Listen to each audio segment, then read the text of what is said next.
Do you struggle with doubting yourself in your business?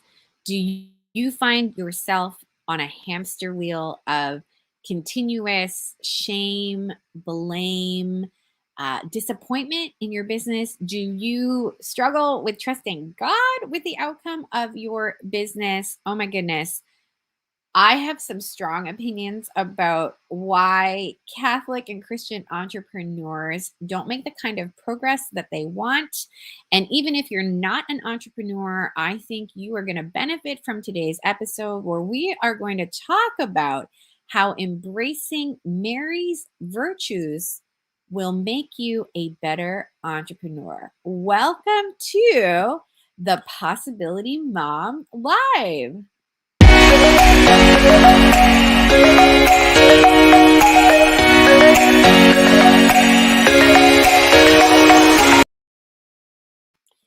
So, I am so excited about this topic because it is one that I have been thinking about for quite a while.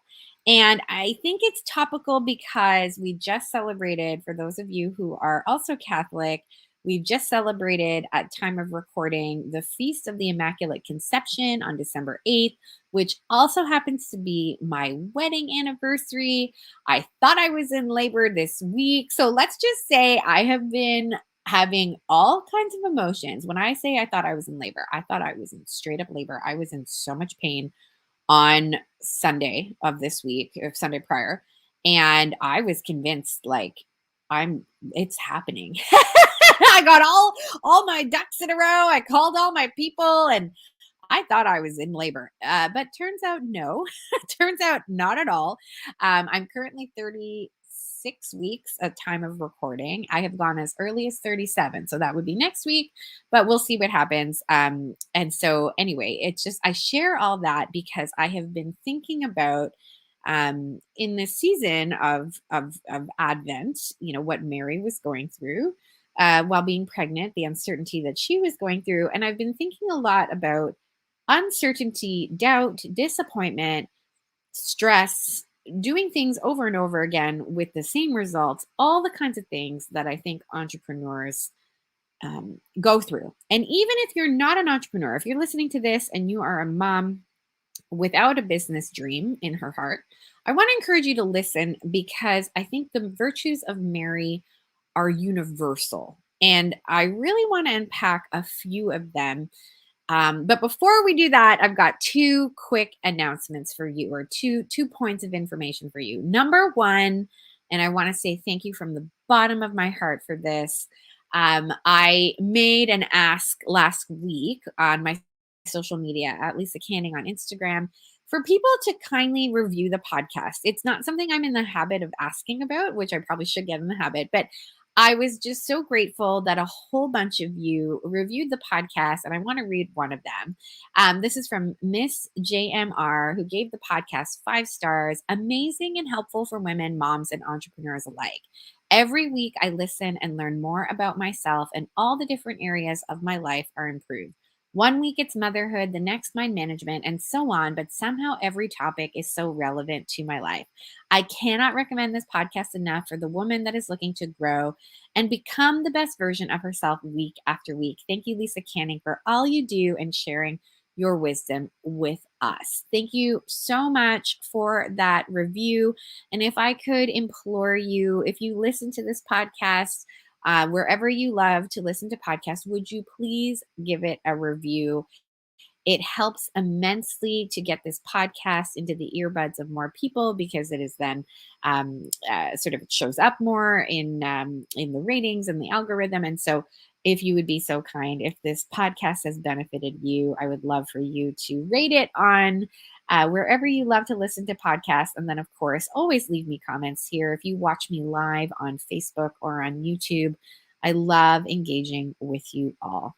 The second thing I want to share with you, and we will drop this link below in the show notes, is I am again hosting a webinar on Monday, December 13th. If you are a weekly listener to the podcast, you know that I last week hosted an amazing webinar on my new group coaching experience, Wealth Without Guilt.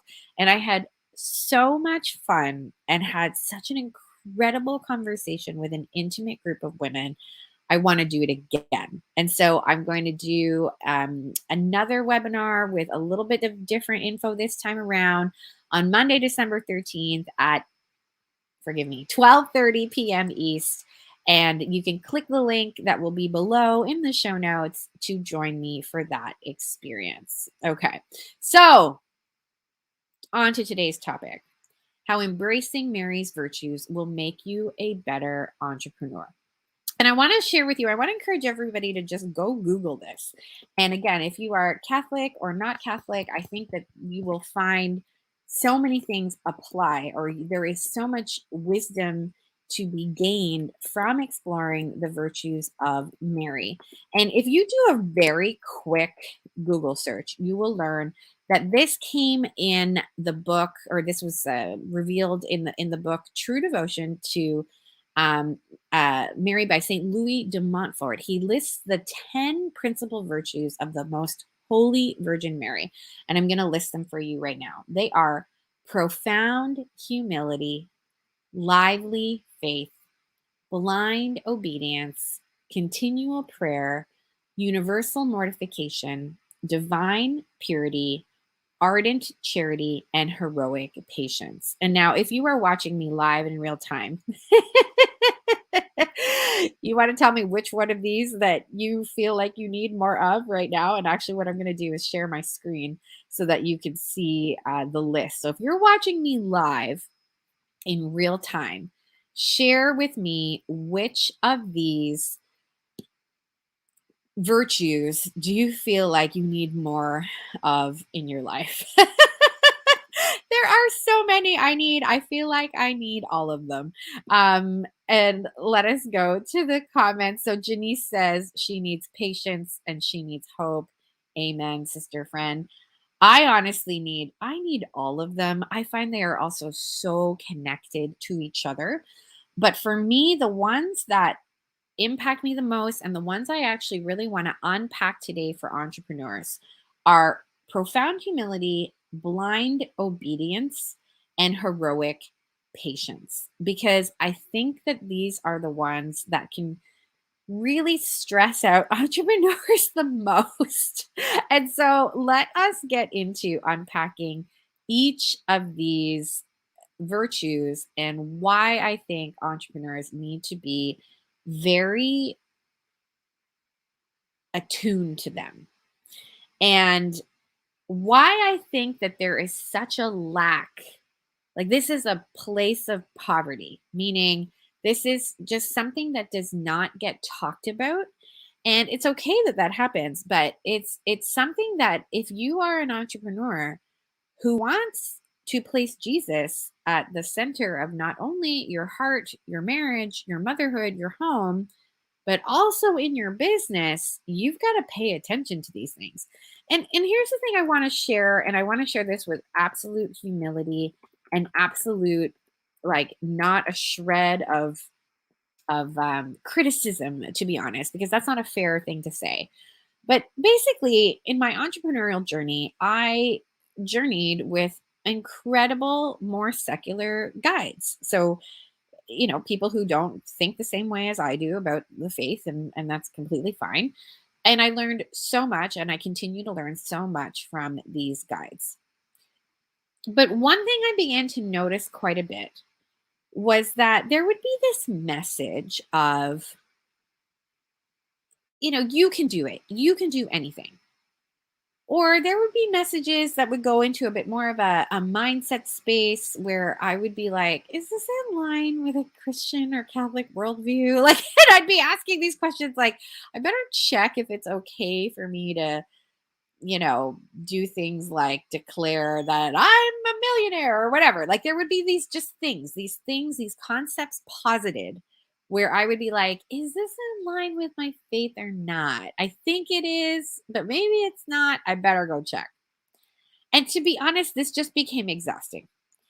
And there's nothing wrong. Hear me loud and clear. There is nothing wrong with the message of you can do it or you can do anything. But where I think it becomes problematic And where I think a Catholic entrepreneur especially needs to be very, very aware is when these messages of you can do it, of mindset approaches, of abundance, and um, declaring what you want, these messages, when not viewed with the correct lens, can send us only inward. And again, nothing wrong with telling yourself you can do it. Okay, hear me loud and clear. But if we're only looking inward and we are so focused on our behavior and we are so focused on only what we can do, I believe that we can sometimes unintentionally not remember that God is in charge of everything. I remember the very first time that I was really faced with this problem was when my spiritual director asked me the question of who do I work for? And I have a previous podcast that I'll link in the notes. And it was like this obnoxious conversation. Sorry, Father Damien. But it was such an obnoxious conversation. He kept asking me, who do you work for? Who do you work for? And I was like, Father Damien, I'm self-employed.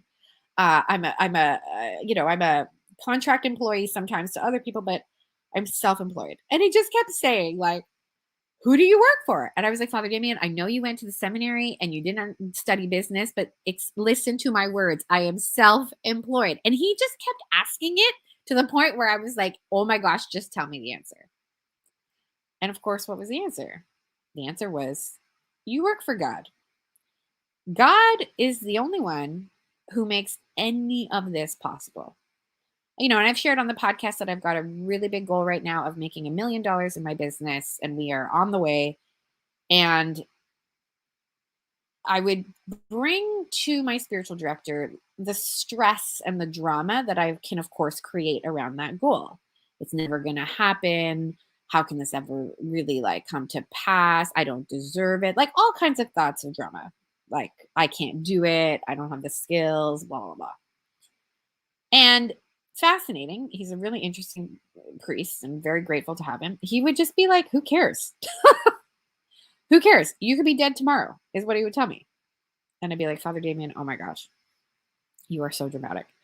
But it's the truth. And whether we succeed or whether we fail, yes, of course, has something to do with our ability to show up.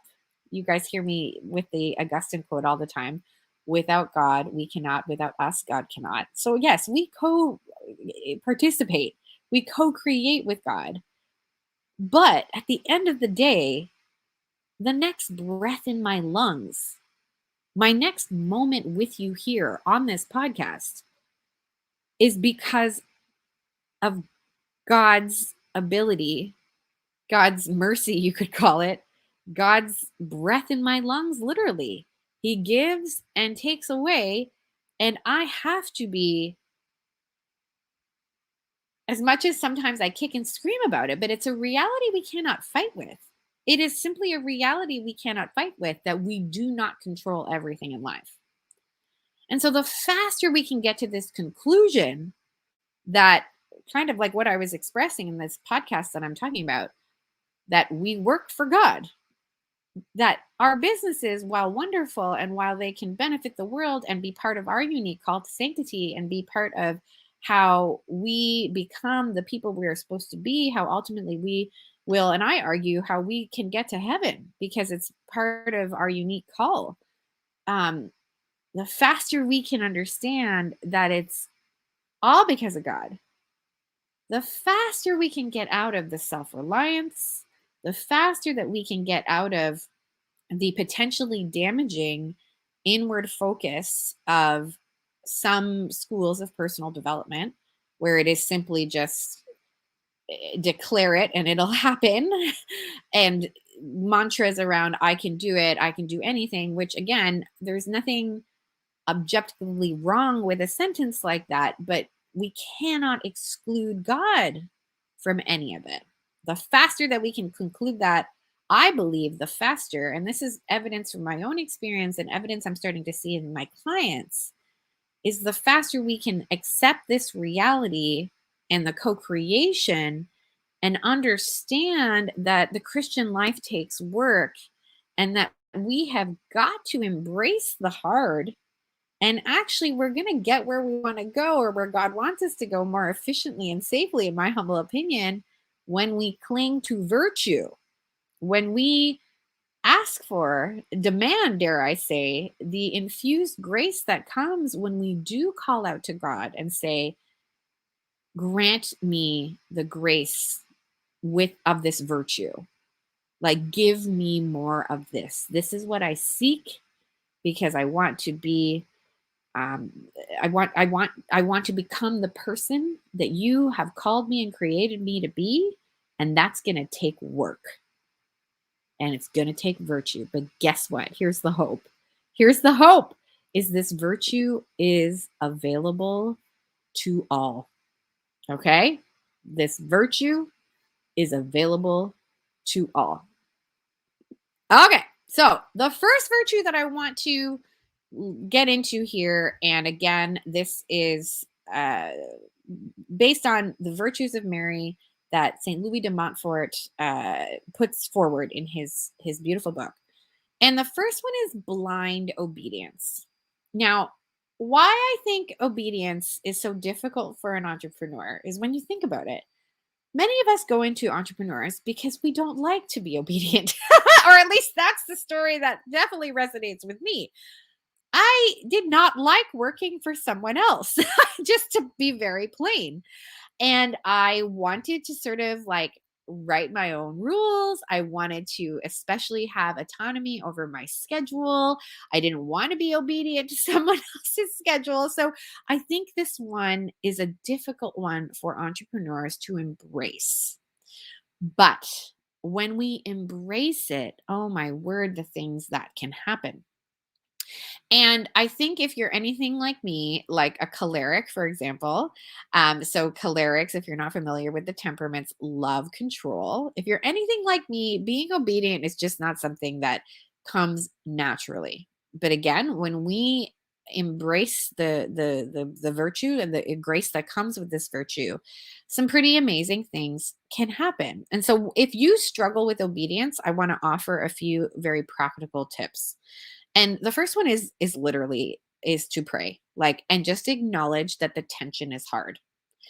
You hear me talk about a lot on this podcast to just accept the tension and not fight it. So when I come up to like when this is in my life, when I can sense I'm being called into a place of obedience where I might not be in control of a situation, I simply just make it okay. Like, literally what I do is I think, "Okay, this is a familiar place for you, Lisa, and that's okay.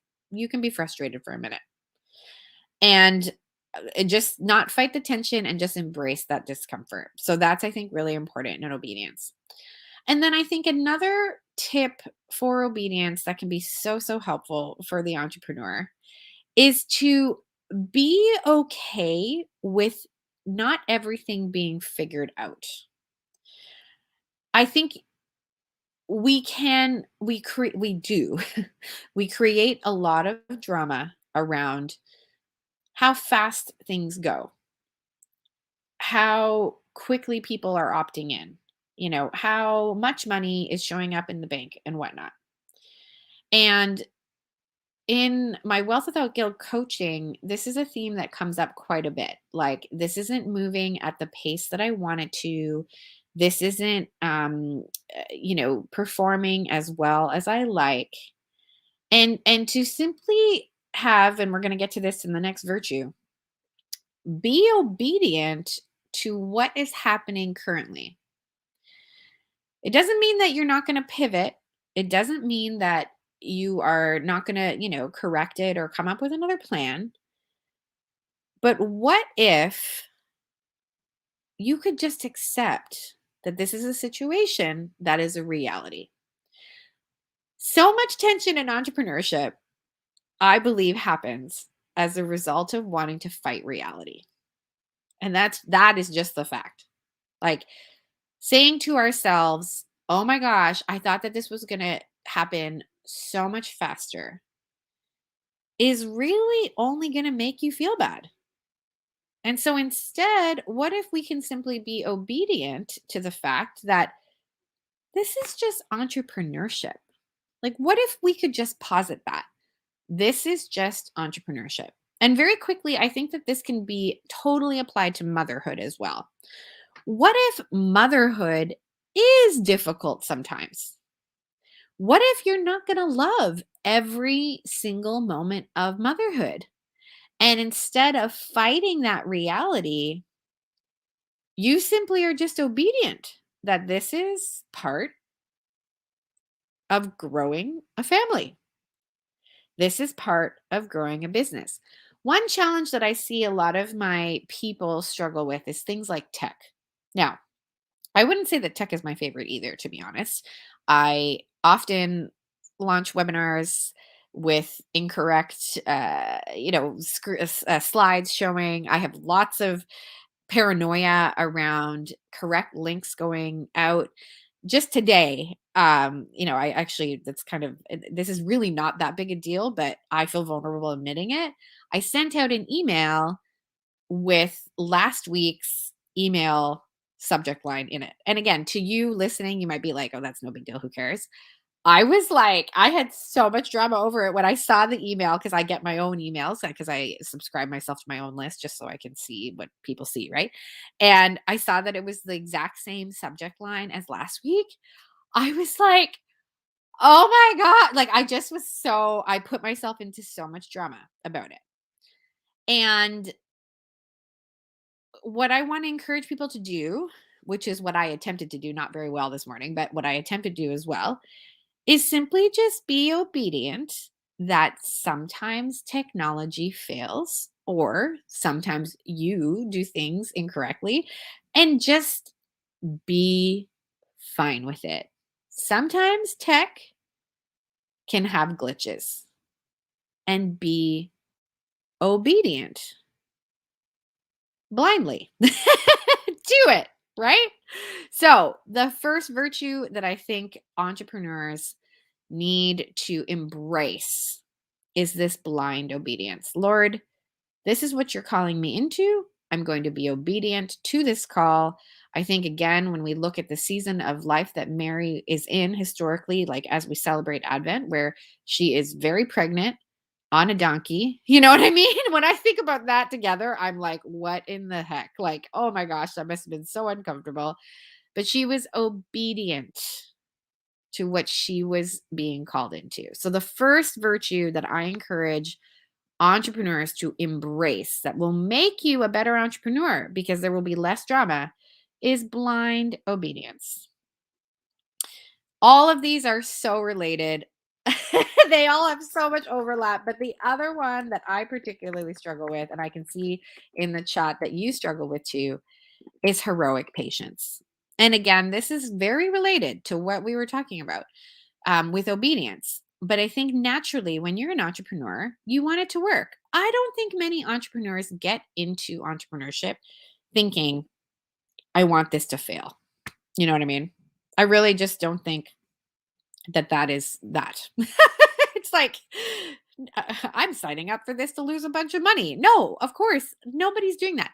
We all have different propensity to risk. We all have different propensity to, how much we can. There's a phrase called upper limit, like how much the brain can tolerate in terms of risk and stress, and we will do things to protect ourselves from risk and stress, right? And so heroic patience, I think, is really important because, again, sometimes things just take time. If I could go back in time and do things again, and although, of course, I say this lightheartedly because, of course, I know that all of these things are part of God's will for my life. But I really want to encourage, if you are in the early days of a business, I want to encourage you to remember that things take time. One of the things that I journey with a lot with my people in Wealth Without Guilt, my business group coaching experience, is that getting clear on your message. And there is a joke about coaches specifically, how they change their niche all the time. And that's like just a funny thing that coaches will do, just keep changing their niche, thinking that changing their niche will, solve everything. And sometimes it does. I'm not trying to discredit or discount that. But eventually, you do have to pick and you have to move forward. And it does take time to get clear on exactly what you have to say. But when we can do that, when we can wade through the mess of our thoughts, this is why I always encourage entrepreneurs to start podcasts, regardless of what genre you're in, whether you're a coach or you have products. Starting a podcast will help you to clarify your exact message and why you are so passionate about what you're passionate about. And again, like you don't have to, uh, not everybody has to start a podcast. I just think that podcasting, because you're speaking about it, forces you to get clear because you're speaking about it. I think you can do the exact same thing in written form for the record.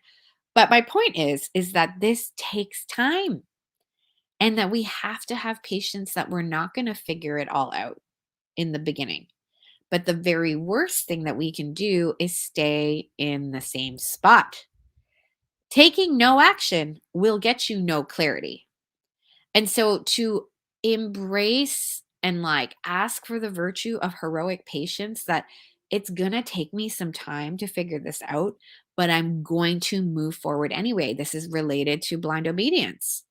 It's like, let's just acknowledge that it sometimes takes time to figure out exactly what you want to do.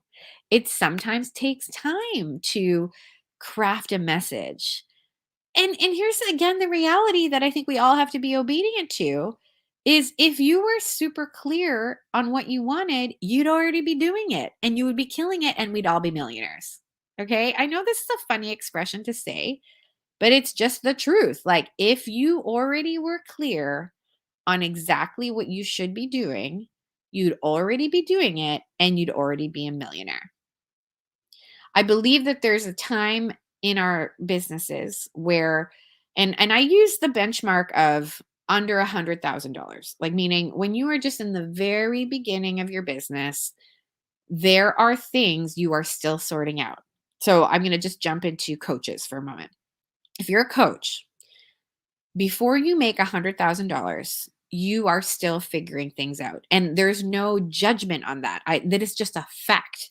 So meaning, when you think about it, before you make $100,000 in a business, you've only had, I don't know what that is, maybe like, like less than, let's call it less than 20 clients, let's just say, depending on what you're charging, right? But it's a limited number of clients. You're not scaling at this point, right? Like if you're making under $100,000, you're not scaling a business yet. Typically when you start to scale, you start to see more money. I'm just being very factual here. So it takes a while to get to that point of clarity. But what I argue is that once you start to surpass the 100,000, you have enough experience at that point, and there are exceptions to the rule, obviously. If you have one product that's $100,000, obviously, you know, it might not be a lot of experience. Like that number might have to be higher. I'm just using that as a bit of a generalized, rule of thumb. But in most cases, for coaches, after you've made $100,000, you have a bit more clarity on, okay, this is the kind of client I love to work with. This is the kind of client that maybe not so much. Or this is the kind of experience I love to run that gives me so much life. Like I really love live events or whatever. But, one-on-one coaching is not so much for me. You don't get this clarity if you don't take that action and earn all that money. Okay. This takes time and will require heroic patience sometimes because, of course, I think it's only in human nature. And again, what I posited earlier, that nobody signs up for entrepreneurship to fail. And so, of course, like that's just an unreasonable thing to conclude. Like, that people sign up for entrepreneurship to be like, I want to just lose a bunch of money, in my humble opinion. But it will require heroic patience to sometimes go through the slog of figuring it out. Maybe sometimes changing a niche, maybe sometimes doing a bunch of stuff. where you are going to epically fail, which brings me to the third virtue that I don't really want to talk about if I'm being really honest, but we're going to talk about it. And that is the virtue of profound humility. Now, this is just a hard one, to be honest. I don't think anybody, if you're being really human, wants to fail, right? Or wants to show people that they've failed. And if you're listening to this and you're like, "Oh no, I actually like really love failure." I'm like, "Power to you." But I just want to like it is a human experience to not want to fail. When you think about it, the brain protects us from what it thinks is dangerous, right? This is why it's so difficult for people to get back into a habit of exercising. This is why it's difficult for a lot of people to quit sugar or quit dairy or quit wheat or whatever it is. This is why it's difficult to stop smoking, why it's difficult to wake up early. This I see this in a lot of people who desire the habit of waking up early because the brain doesn't know that the new habit you're trying to wire is actually a safe thing for you. I write about this a lot in my book. You can also read a lot about this in books like Atomic Habits by James Clear, The Power of Habit by Charles Duhigg. There are many, many books on habits, and they all say the same thing. It's our brain is programmed to protect ourselves, but it is sometimes a dumb machine where it is not always going to know the safer of the two options. So let's just go to the example of hitting snooze on an alarm clock. If you are more used to hitting snooze on the alarm clock, you've trained your brain to say, it's more safe for me to get that extra 5 minutes of sleep and then get up. Whereas I think an objectively logical like, you can objectively say, "Is 5 minutes really gonna, like, make or break your day?" Like, meaning, is that 5 minutes really gonna restore you? Or is that just a habit that you have fallen into that, again, your brain thinks is fine? I remember this with working out. I was getting up I did not believe it was going to be possible for me to wake up at 5:30 in the morning to prepare for a 6 a.m. training. I just was like, there is no way. And I had all kinds of stories in my head to justify why not. Oh, I'm a night owl. Oh, like I don't do well in the morning. I'm not a morning person. Like some people just aren't morning people. I had all kinds of stories about that. And then I just started doing it. And I realized that actually, no, it was incredibly possible for me. And it was actually like amazing because I got so much quiet and prayer time and a workout in before my day, the world even woke up, before my children were awake, before things even got started in my house. And so my brain then got to the point where it was like, I now roll out of bed at right at 5:30. There's no more drama. There's no more, oh my gosh, like I really need to go back to sleep. And this is not me bragging because I would not call myself a disciplined person. If you look at my strengths finder strengths, discipline is my number 34. I am not inherently disciplined in my personality. Like I've had to learn how to be disciplined and leverage some of my other strengths to become more disciplined. So, what does this all have to do with profound humility? We must make friends with failure. And that can be, it sounds so, I guess, a bit cliche or a bit like pithy almost, like, oh gosh, like that's such an easy phrase to say. But we make failure as dramatic as we want. Okay. We make failure as dramatic as we want. And this is where I believe that mindset coaching can have the most profound impact on someone's life, their thoughts around failure. Because again, it is not in service to us to run away from failure. Because again, my one of my favorite books right now, The Willpower Effect. I talk about it all the time. It's a book by Ignatius Press or published by Ignatius Press. I love it so, so much. And that's one of the things that like it argues right from the beginning. The Christian life simply takes work. That's it. If we wanted to just like live our lives, with our feet up all the time, we wouldn't be growing. And so to view failure is not this thing to evade and escape at all costs, but instead embrace requires profound humility. And I just think, honestly, if I were to narrow down all of them, this one to me is the most important one. I mean, they're all important, they're all so interconnected. I believe that, but I believe that this one is the one that makes so many of the other ones possible. So when you think about this for a second, when we have profound humility, we can enter into this blind obedience because we're like, okay, I'm not in charge. This is not about me. I make this an act of service for others. Then it can be a lot easier to enter into that obedience. Or when you think about it, profound humility, if we were to truly embrace that, and it's not about me again and my timeline and my speed, that's where heroic patience then I think can you can walk hand in hand with a lot more. And so, how do we increase in, in humility? Somebody else tell me because this is the thing I struggle with so much. But what I've learned from experience is to simply ask for it. I did the Mary Undoer of Knots novena, you guys, and I joke about this. Actually, it was one of the most interesting social media things. I wrote on my social media, um, be careful praying this, it's dangerous. And I was being lighthearted. I wasn't trying to be um all that serious, although I am serious about that novena. But all these people wrote me back being like, why is it dangerous? And I just sort of think like, if you want to be more humble and you ask for the opportunity to be more humble, you're gonna get it.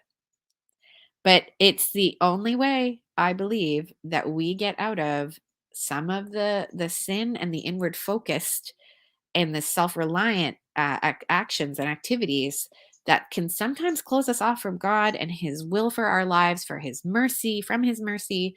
And so again, to embrace that this is part of the Christian life taking work and to embrace the humility to make our lives a gift, to make our businesses a gift, and that is how I think we also unlock all the other virtues of Mary.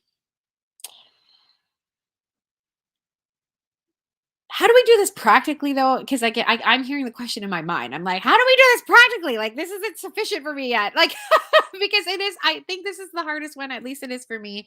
And I think a lot of people who come into business have again the similar like tendencies that I see in a lot of entrepreneurs, wanting to get something perfect before they launch it, wanting to have all their ducks in the row, wanting to make sure that every page, and again, yes, make sure that pages work, make sure that the tech works. But at the same time, I think we can have profound humility by being okay when it doesn't. And actually being like, Lord, thank you for that opportunity to increase in my humility. And so, how do we do it? We move forward anyways. That's it. How do you embrace Mary's virtue of profound humility as an entrepreneur? You move forward anyways. You don't have to wait until you have everything figured out.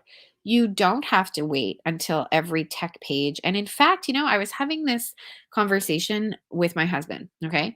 So, to complete the thought, what I was saying was you don't have to wait for every tech page to be perfect or for every element in your business to be like technologically um, profound, if you will. And again, I have invested a lot of money in my business in tech teams and in coaching. And again, for those of you who might be listening to this, that we're one of those people, I respect and honor you and all the things. It's not about the personal people that I've worked with in the past. But I invested a lot of money in the very beginning. And what I have come to know as true is that I would, if I were to do it all again, so again, before making my first $100,000 in my business, I would have gone with a little bit more of a conservative route in terms of spending money on teams in favor of clarifying my message more. Because my observation of myself was that I built all these incredible funnels and pages and all the things, but they weren't exactly capturing the message that I believe is the one that really the Lord has like asked me to participate in with him.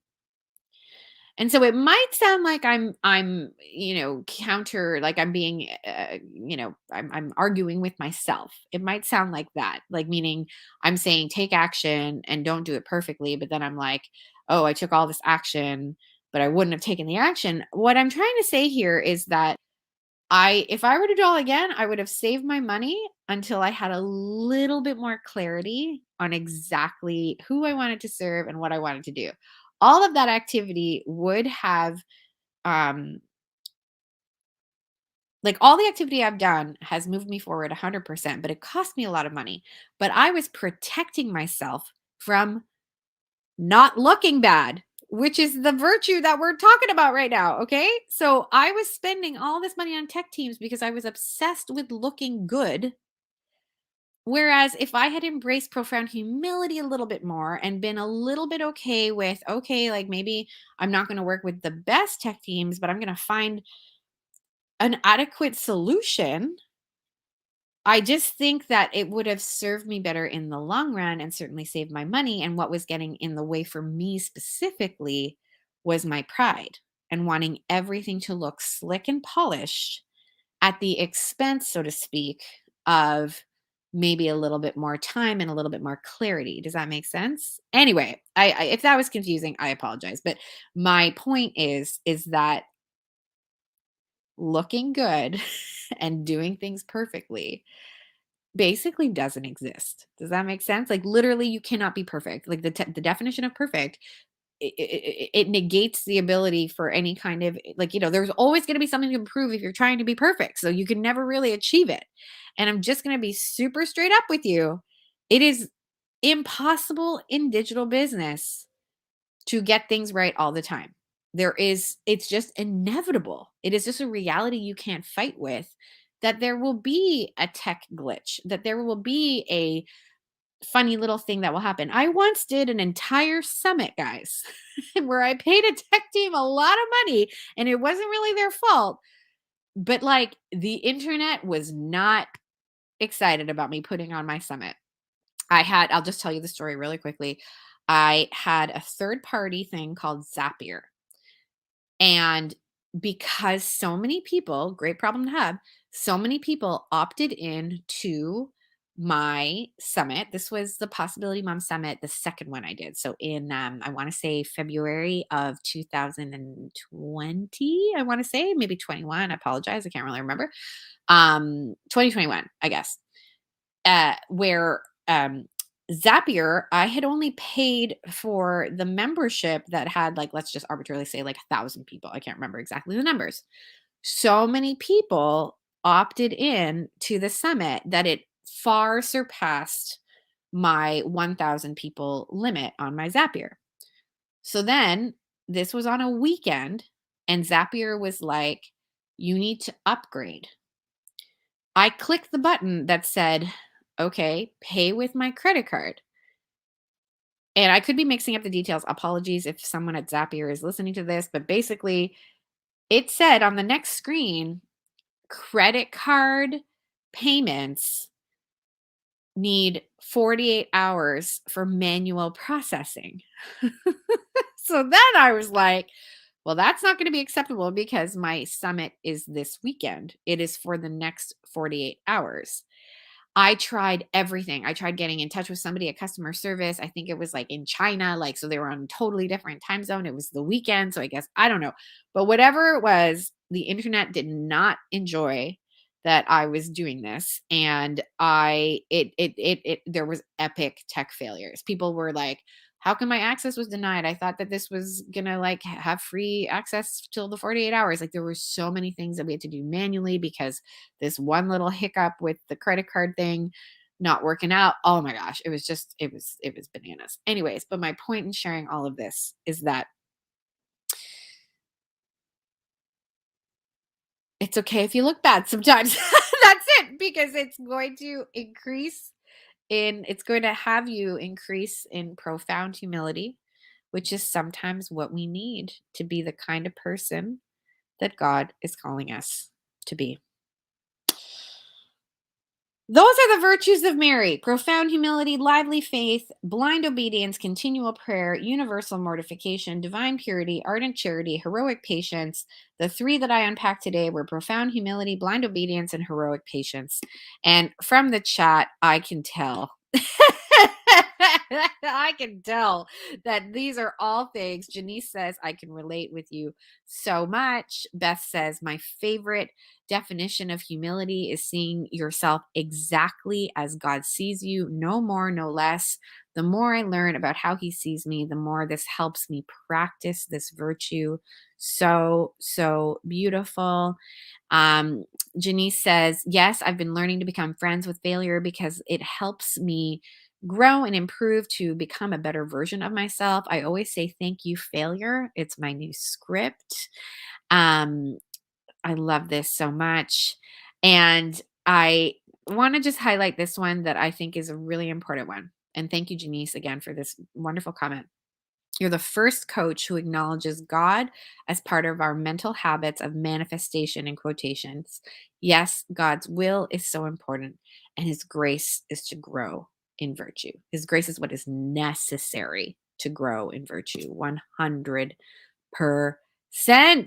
And Louise says, hi, Louise. Louise says, all these virtues make us closer to God as we reach an inner peace. And this is the thing that I believe is what all of this is about, is interior freedom, interior peace. The Christian life takes work. A business takes work. These are all just realities we cannot combat with.